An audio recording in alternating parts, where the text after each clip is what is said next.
All eyes on Rapha ఎందుకు ఇది ఇంత వైరల్ అవుతుంది తెలుసుకుందాం. అసలు గొడవ 19వ శతాబ్దంలో పాలెస్టైన్లో జూయిష్ అంటే యూదులు, అరబ్ పీపుల్ అక్కడ ల్యాండ్ కోసం కొట్టుకునేవారు. అప్పుడు యూదులు ఇజ్రాయెల్ స్టేట్ క్రియేట్ చేసి అరబ్ ప్రజల మీద యుద్ధం చేశారు. చాలామంది పాలెస్టైన్ వదిలి వెళ్ళిపోయారు. గాజా స్ట్రైప్ని ఈజిప్ట్ వాళ్ళు సొంతం చేసుకున్నారు. గాజా అనేది పాలెస్టైన్లో ఒక పార్ట్. ఆ తర్వాత మళ్ళీ ఇజ్రాయెల్ వాళ్ళు గాజాని ఆక్యుపై చేసుకున్నారు. 2007లో గాజా స్ట్రైప్ని హామస్ కంట్రోల్లోకి తీసుకున్నారు. హామస్ అంటే పాలెస్టైన్లో మిలిటరీ గ్రూప్. ప్రస్తుతం గొడవ ఏమిటంటే అక్టోబర్ 7, 2023 రోజున హామస్ వాళ్ళు ఇజ్రాయెల్ మీద అటాక్ చేశారు.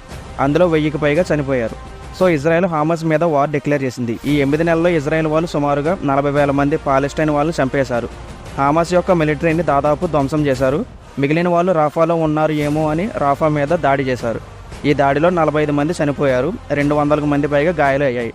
సో అందరూ ఆల్ ఐస్ ఆన్ రాఫా అని పెడుతున్నారు. పవర్ఫుల్ మిలిటరీస్లో ఇజ్రాయెల్ ఎన్నో స్థానమో కింద కామెంట్ చేయండి. అండ్ వీడియో నచ్చితే ఒక లైక్ చేయండి, షేర్ చేయండి అండ్ సబ్స్క్రైబ్.